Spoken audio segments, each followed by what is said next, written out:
Toxic team behavior only destroys collaboration and creativity. If toxicity is ignored by your leadership, you might want to consider employment elsewhere, but don't raise your level of intolerance.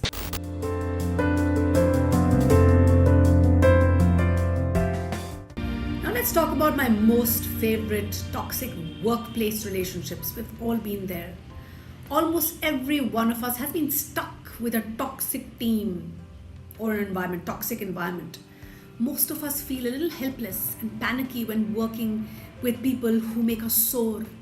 Every day that you have to face a negative situation at work feels like torture. Even with increased attention to building positive corporate cultures, we always get stuck. We get stuck with dysfunctional patterns and work environments, which can lead to poor mental and physical health. And I want to talk about how this can be handled, because we need survival. We need to survive these toxic team members. Let's first calmly speak up.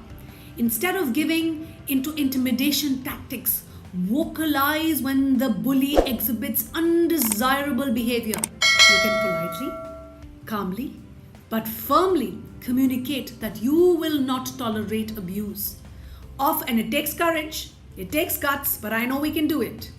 Oftentimes, this will short circuit the bully's ability to feel safely aggressive with you because you have raised the bar. Connect with the management. Talking to your manager might make you feel uncomfortable, I understand. Regardless, if you've tried everything else, it's important to make your manager aware of the issue. Remain neutral, stick to the facts, clearly communicate what actions you have taken to manage the situation, and then ask for suggestions. Set healthy boundaries. This is a must. What if the bully happens to be your own boss? Then what do? Set realistic expectations, boundaries through assertive communication. Even if being assertive is the last thing you want to do, but you have to do it. If nothing changes, engage your HR resources.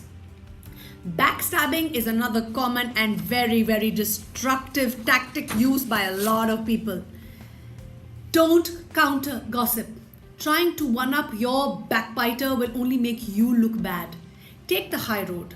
Early signs of rumor monger is like a tendency to spread nasty stories about each other. Avoid this person. Don't engage with this person. Don't come to this person's level.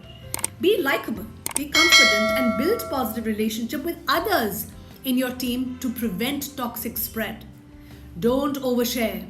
Be cautious of who you are sharing your ideas with. Choose wisely who is your tribe.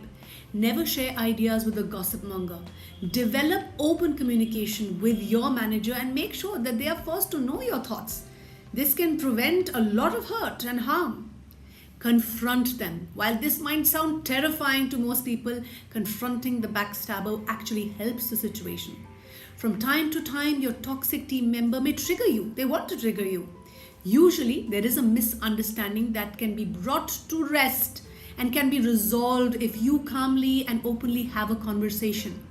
Ask, what's wrong? Listen to the bully's perspective with respect and then express your feelings openly and honestly, and this will help you hugely. Make sure that you are in charge, you are in control. If there is a single ingredient to being successful, it's the ability to foster positive relationships, and we all need to learn them. Toxic team behavior only destroys collaboration and creativity. If toxicity is ignored by your leadership, you might want to consider employment elsewhere, but don't raise your level of intolerance. Thank you everyone for so much love, support, and encouragement. Keep liking, sharing, subscribing to our Happiness is Love YouTube channel, and we really, really are grateful for all the love.